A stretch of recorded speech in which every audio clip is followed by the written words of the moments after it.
may or may not be slowing down. We don't have any new legislation for national health care, but we do know that Tom Price, the acting, or he's the current Secretary of Health and Human Services, has got a lot of leeway in his administrative duties, and he's already put the brake on, pulled the foot off the pedal on all of the innovation projects going on there. Just a lot of different stuff going on. And the buildings up and down, there's 24, I count 24. Different people count 22, I count 24. Between the VA, you've got Ben Taub up on the north, you've got TCH, you've got St. Luke's, you've got Baylor, you've got MD Anderson, just on and on and on. Those folks are worried about that stuff back there. Do they want to do clinical trials at MD Anderson? Absolutely. Do they want to do stem cell? Absolutely. They got to keep the doors open. Those things sometimes pay, sometimes they don't. You got to keep the doors open. So it's fuzzy because we really don't know. And that's today's rulings. What happens with the next Congress? What happens with the next ruling? How are you going to invest in technology? And I hope David gets to in his cyber talk briefly. How are you going to invest in today's technology so that you're ready for 3 years, 5 years from now, when they ask some other crazy question? Because they will ask a different crazy question. So data aggregation the old way. Back when I grew up in the 80s in Arizona, I was a big HMO. I didn't even know fee-for-service existed. It was Arizona who was on the California model. But it used to be everything was point to point. You had one system, you had two systems, you had 6 different parts. It was a factor, 2 by 3, 3 by 3 by 3. And it just kind of got more complicated. So what really the Oracle platform, and Prannoy's asked me not to be an evangelist for the Oracle solutions, but really we're seeing this across industry. Oracle is not the only solution that's cleaning up the spaghetti mess behind me. But the idea of you cannot grow with new systems and new use cases and new regulations, and let's talk about genomics and proteomics, and let's talk about biomarker readings and this and that. You can't keep growing infinitely with that, piece it together, because the ETLs are going to break, you're going to get bad data quality, you're going to miss something, you're overcount, you're an undercount. Back to keeping the doors open. My role at MD Anderson was I was the director of outcomes reporting. I went to Tenet Healthcare for-profit in Dallas for a few years, and I stood up their meaningful use program. God forbid we overcounted. You can undercount all day long, but God forbid you double count in the numerator for how many patients had an aspirin upon before discharge if they complained of chest pains if they presented to the ED. Standard protocol, but you never in the Medicare environment, you never make it too favorable because they will find you and they will penalize you. We went through an audit, we were all good because we're so conservative. But that's the problem with the spaghetti, is if you do all these point-to-point integrations, you run the risk of missing or double counting, and that's the problem. So we really need to get to that single source of truth as far as what's a clean data set, so that you can do all of those analytic questions. So that one of the things, I was in the University of Colorado a few years ago, and they were really interested, as far as the underserved, they were really interested in their rural populations, and they were interested in their children at risk of obesity. Underserved, poorly educated families, poor access to food, to fresh food, just poor lifestyle choices. And so what they wanted to do was actually tag into the family medical record and to identify if the adults in the family in that address had a high BMI, because those indicators would actually inform if the child was at risk for being obese, which would create many more complications with their life. So that's how we can use data. It's all data. It's just a data set. You can use it for at-risk populations. You can use it for screening of elderly. If you've got a Medicare population list, you say care gaps. One of the things that's happening up in North Texas, in the Baylor Scott and White, I saw them last year at Texas HIMSS. Maybe I'll see them again next week in San Antonio. Last year, Texas HIMSS was over here in the Galleria, and their presentation was they were using the annual medical exam for the over 65, the one-stop medical exam for the over 65 to be their population health guide. Because if they could collect as much information at that one visit, it would inform them of the elderly at risk and all of the things going on. But wink, wink, it was also to maximize their revenue. And I thought it was a short-sighted thing because, guys, if you're doing it just for your over 65, one time a year, okay. If you want to call it pop health, okay. But they were trying to get a data set together. 3 minutes, we're good. All right, moving on. A little thing, and you guys are going to get this deck. I presented with a former coworker in Raleigh a couple weeks ago. He's the chief data officer. So that's another one of those enterprise level roles where we really look at how much data and how many different questions do we have, and people are really good stewards of navigating as far as, we don't need to do the spider and fix data back and forth. We've got the data already, so hopefully you guys can take a look at that. Just something else about the level of risk, and this gets into that payer community. I did this slide before I knew the attendees in the room, but the idea that we're not in yesterday or last year's business model, we're working towards going fully at risk, and so we're really going to have to take all of the data and really look wisely at all of the conditions that the patients have. Another, it's not an eye chart, it's something that I hope you guys kind of use as a reference guide. This is the punch list, and it's the short punch list. Each one of these things has no less than 2 to 3 dozen discrete measures with numerator denominators.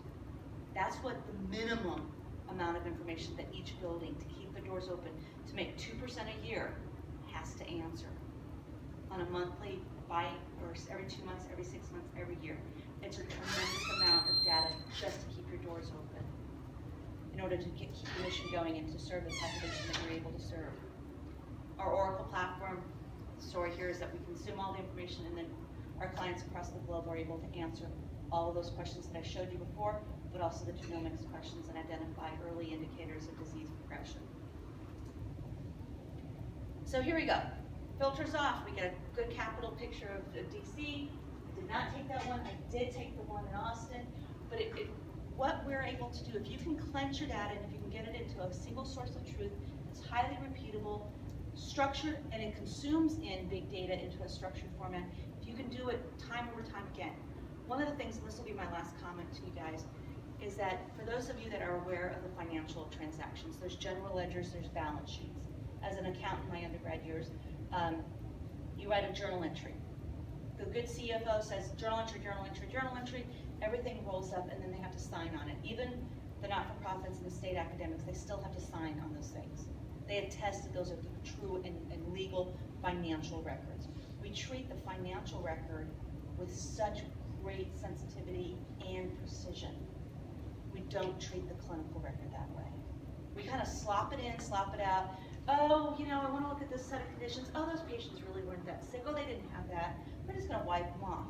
We would never do that with GASB, with FASB. We would never do that with generally accepted accounting principles. And that's another thing that I think I've become a big advocate of, is that we need to treat the clinical record to keep the doors open as strongly as we treat the financial record to keep our CFOs out of jail.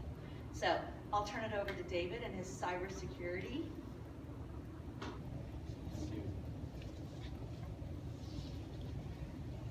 All right, I don't do math, so. I just want to take the opportunity to thank you, Leslie, for reminding me why I got out of the provider space. I love the provider space. It's hard.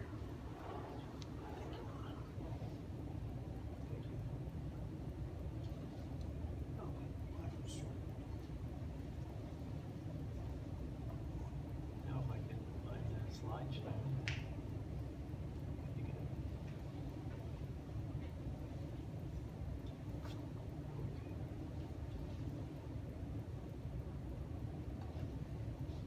Good evening.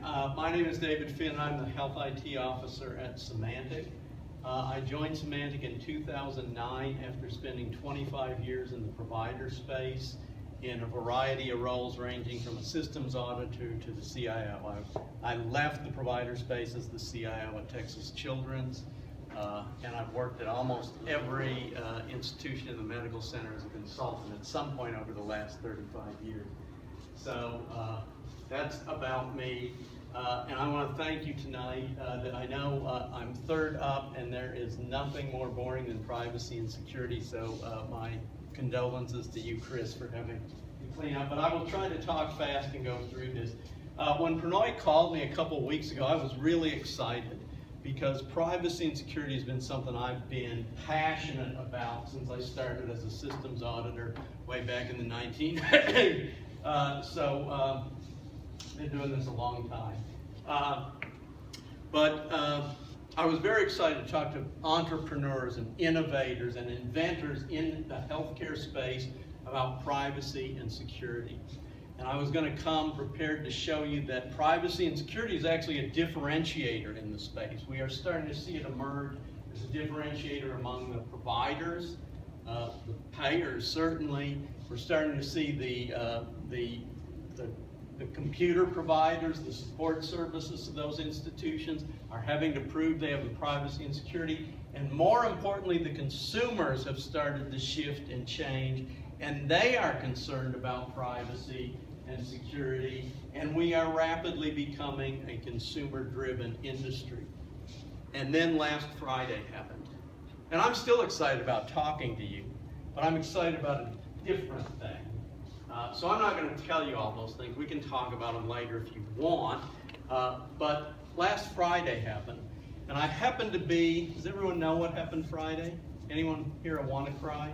Yeah. I happened to be at a privacy and security forum in San Francisco, and it was stunning. So this is CISOs from across the country, healthcare CISOs. It was security vendors.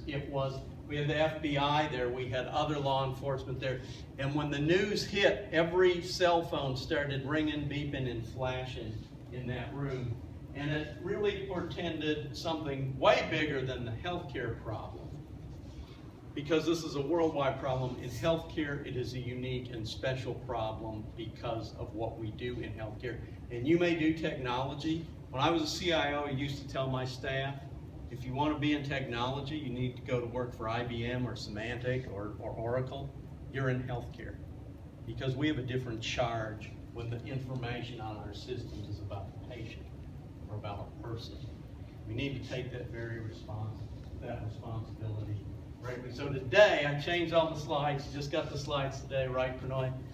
I am here not to tell you about why you should do this. I am here to implore you to build privacy and security into whatever you do, whether it's artificial intelligence or big data or whatever you're working on, clinical trials, anything that's got patient information, anything that ties back to a patient can be used, because we don't even think about how bad guys use this data.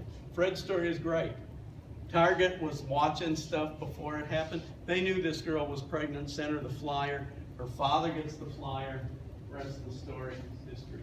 You've got to be careful and think about how we're using the data. Build it in up front. Do it right.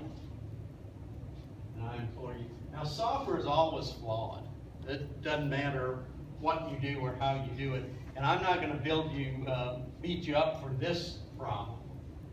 If you write enough lines of code, you're going to have errors, whether a person writes it or a machine writes it. But the market is going to take care of this problem. Because if you write crappy software or crappy systems or crappy anything, the market is going to make sure you don't get very far. The best desk check, when I was developing code, the best desk check was always, is there a check coming across your desk? And if you're not, the market will take care of you. This is the kind of thing we have to watch out for. Does anyone recognize that little screen? You've probably seen it enough in the past 2 weeks. It's kind of a bad picture. That is the ransom screen from WannaCry. That's what everyone was seeing in Europe. That's what people saw in Asia this Monday. We didn't see it very much in this country. But does anyone recognize this device? It's a washing machine. It's a washing machine in Germany. I had a friend in Germany actually send me this picture. And if you look closely, you can see it's a Siemens washing machine. Did anyone ever see Siemens in a hospital?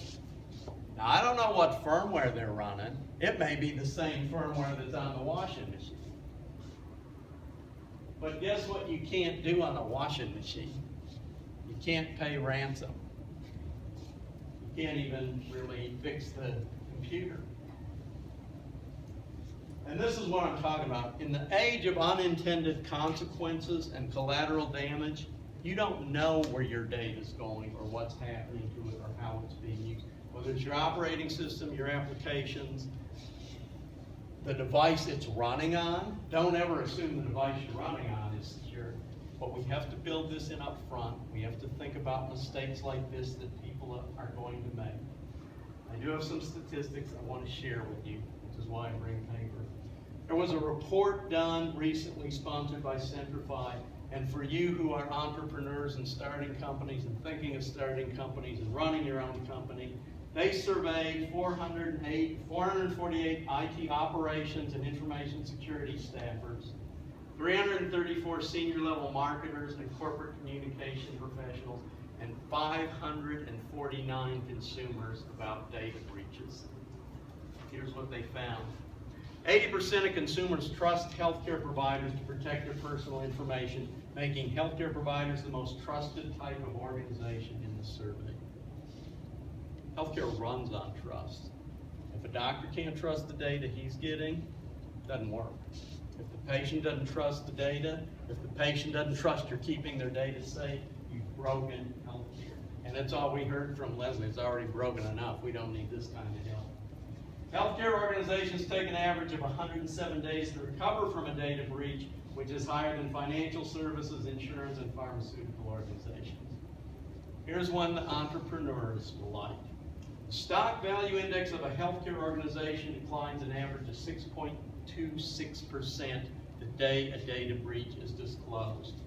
Across all sectors, the average drop in stock value is 5%. Healthcare runs on trust. The money issue. The top issues chief marketing officers and IT personnel believe have a negative impact on their organization's reputation are poor customer service. That's a very good number one. Environmental incident. I'm quite sure unless someone drops a bag of blood what that means in healthcare. And the number three item was data breaches. That's what people are worried about. And yet, 80% of the people trust healthcare, but 2/3, 75% of the IT practitioners don't believe the company's brand is their responsibility. You're in the business of security. Security and privacy are a strategic function of healthcare today. If you can't do that, you can't run your business anymore. 75% of the IT practitioners don't believe the brand name is their responsibility. Go back to your IT department. You're responsible and people do care. And this is my let's get it right slide. It doesn't matter. You got to catch the mistakes. You got to do regular testing. Buyers are beginning to ask for assurances. And the most frightening thing up here is if we don't do it, the government will tell us how to do it. That has never been a good thing. We know how they figure out things in Washington, and we don't want them to figure out privacy and security. We've got to do it as an industry. Every bureaucracy in Washington, D.C., starting with the Senate and the Congress, including HHS and the FDA, have said if you can't fix, as an industry, if you can't fix privacy and security, we will fix it for you. That should send chills up everyone's spine. And here's the slide. This is my, I'm not just a cranky old guy making this stuff up slide. This comes from Vericode. Does anyone know Vericode? They do nothing. They are a commercial reviewer of software. They look for vulnerabilities, flaws, code quality, all kinds of stuff. This survey, they release it. They've been releasing it annually for 7 years. This year's review was literally billions of lines of code and over 337,000 separate assessments by 4 companies. So you can see, healthcare, aren't we proud? We're better than other in compliance around privacy.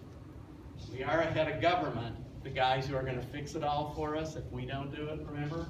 This is not a good thing. And here's a couple other points I just want to make. Healthcare as an industry now is the lowest vulnerability fix rate, which is even more frightening. Even when we know about it, we don't fix it. The second lowest pass rate, and this is from the Open Web Application Security Project. Anyone aware of that? You should know that, yeah, if you're going to do hosted stuff, you probably need to know about, this is the security version of that privacy slide. So here you can see, if you thought we were crappy at privacy, we're actually even worse at security. 67% didn't pass, 33% passed, and here's a happy thought: we're actually Oh, we actually are up in the pass rate from 2015, 2016. That's a good thing. Now, where are our problems? This is the give me a freaking break slide. In healthcare, the top two problems, cryptographic issues. That means we can't encrypt the data properly we're sending. And information leaks. We can't control where the data is going. This is what HIPAA, the privacy and security rule, were all about. And we could maybe assuage our guilt about privacy and security if we had good code, but you can see our number 3 problem was code quality. We've got to fix this. We've got to make stuff work. We've got to do it right. We've got to build privacy and security in on the front end. This is an interesting document. This is the Siemens Security Bulletin issued 2 days ago by Siemens. Pretty straightforward. It says almost nothing. This was their response to customers about WannaCry. You can read it. I won't. But under the heading of people will always do something stupid is this. We'd like to point out that neither the use of an email client nor browsing the internet is part of the intended use of most of the product types covered by this Siemens Security Bulletin. Do you know what Siemens makes that's in a hospital?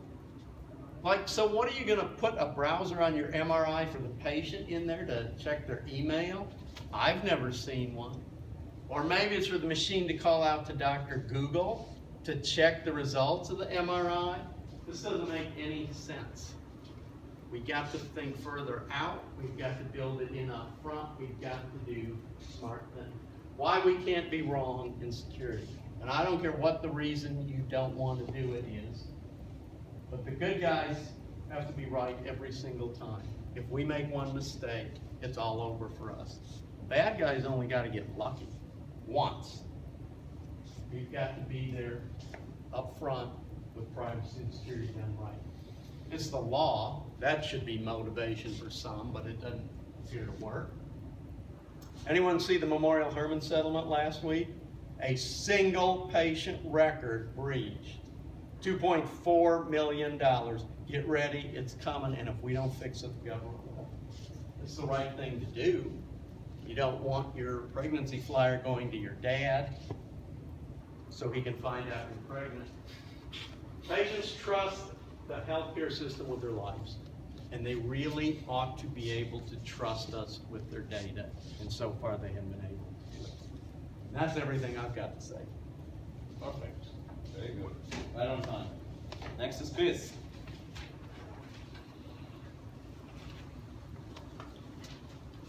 I'm gonna let you speak. All right. The airline, being aggressive, that was the first thing this year. What? They said if you don't fix the United Minimize this thing. plane, they're Make video kills.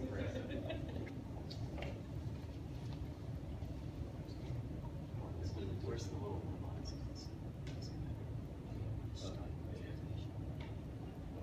Or I'm looking, I need to pull up.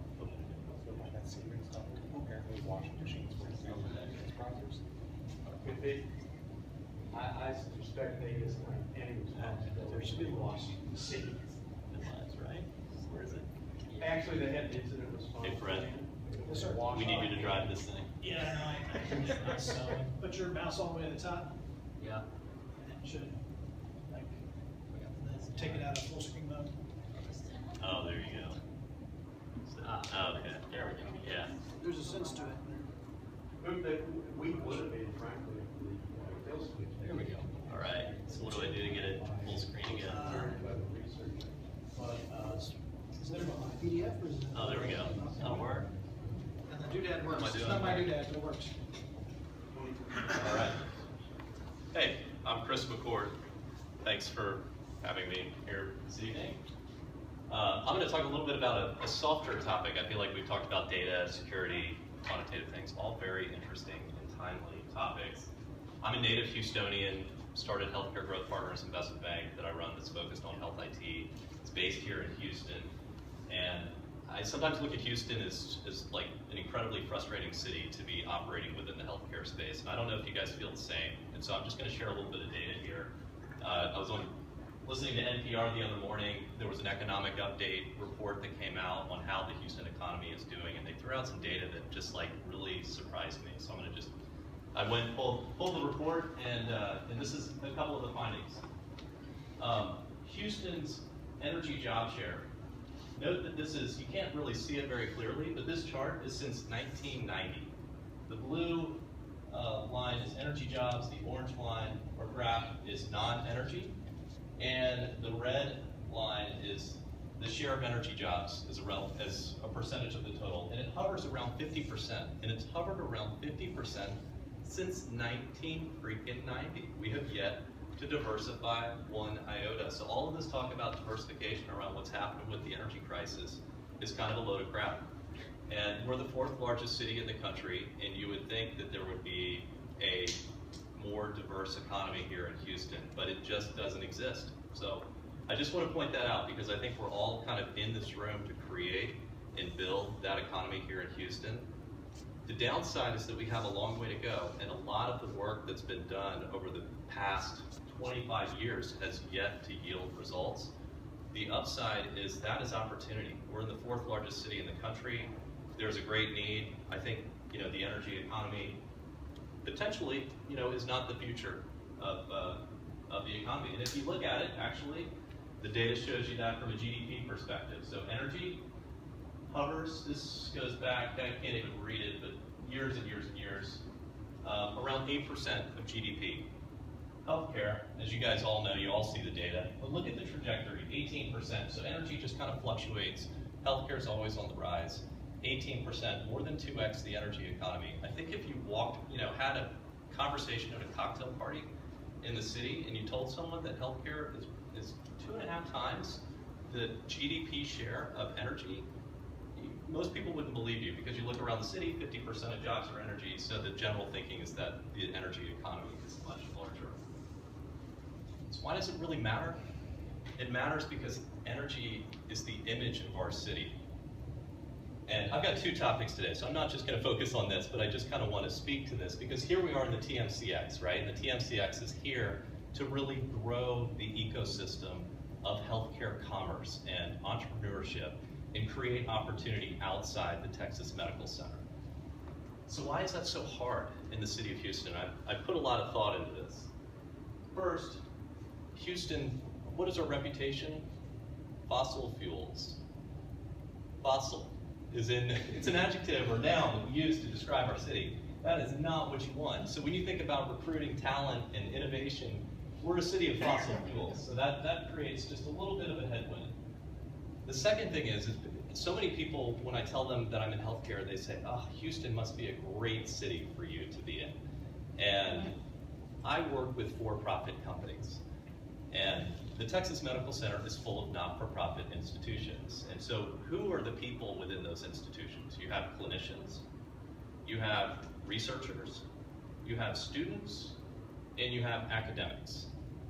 Those 4 cohorts are generally not your traditional innovators and job creators. So question that I would ask you guys, and I don't know the answer to this question. What are the largest for-profit healthcare companies based in Houston? For-profit. Based in Houston. So I'm not talking like HCA or Kindred, that has a lot of, like they do everywhere around the country, but what's a for-profit, large healthcare for-profit company based in Houston? I need to go to like the HBJ book of lists to pull it up because I honestly can't tell you the answer. So can anybody in this room give me an answer? It's tough because it's, there's big for-profits like you're saying, but they're not based here. Yeah. And the really big ones are nonprofit. It's tough. I don't know off the top of my head. Right. Yeah. Neither do I. St. Louis, they're not for profit. Yeah. So That's a good question. that's what we lack. That's what we're missing in Houston. We got one. What is it? U.S. Oncology. Oh, yeah. Now owned US by Oncology. McKesson, right? Yeah. But still, they're good. That's a good. I give you credit for that because that's okay. That's a company, in the Woodlands, right? That's a recent acquisition. Yeah, relatively. The Woodlands, you know, you had an ecosystem that kind of build up around, in the Woodlands around that. And that's what it takes. That's what it takes to create, you know, look at so I'm a health IT guy, so I think about what are the hotbed cities? You've got Nashville, HCA, for-profit institution, all of the, you know, that mentality spun out and they created all these other healthcare institutions. Nashville's like, you know, mecca for-profit healthcare. Madison, Wisconsin, of all places, is a hotbed. Epic, based in Madison. Atlanta, McKesson, based in Atlanta. Eclipsis was based in Atlanta before they were acquired. Lots of spin-offs from there. San Francisco is San Francisco. They've just got it kind of figured out there. But look at MedDevice. You've got Medtronic, you know, based in Minneapolis, and you have a hotbed of companies, you know, evolving out of that. For-profit companies beget for-profit companies. Not-for-profit institutions don't.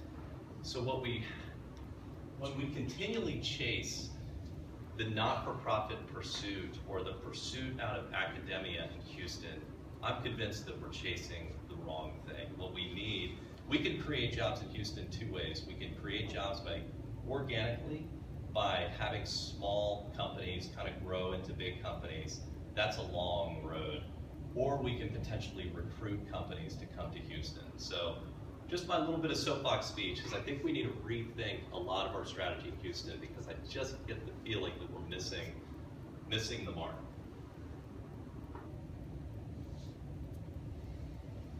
So we're kind of at the end of our time here, so I'm going to just skip over some of this stuff. Talk a little bit about health IT.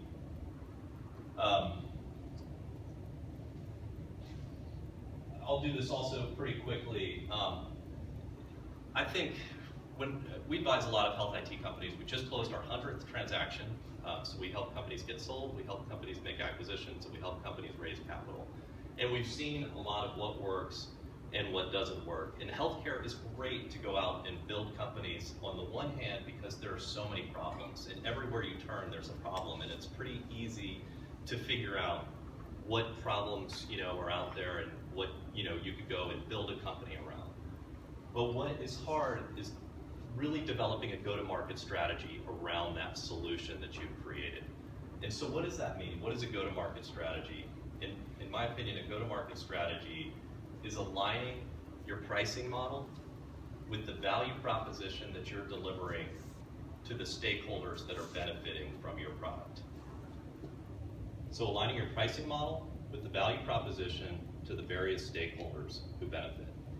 Healthcare is so complicated to do that. You think you've got stakeholders all with different incentives between the patients, between the drug companies, between the payers, between the doctors, between the healthcare facilities, all potentially working, you know, in different directions.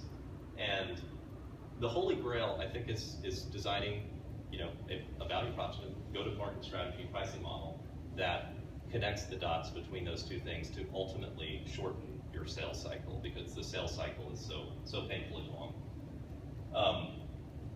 So that's, you know, when we see investment opportunities, in particular, advising companies is a little bit different, but investments is the number one thing. You know, people say population health management should, you know, that's a hot space, analytics, all these kind of things. It doesn't really matter to me what a company, you know, is, what segment they're in or what sector they're in. If they have a good go-to-market strategy, I think that's all it takes. But that's an understatement because that's a very hard thing to do.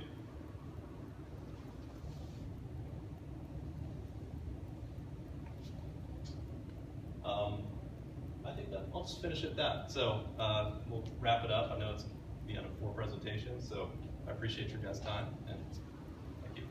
Thank you. Let's give a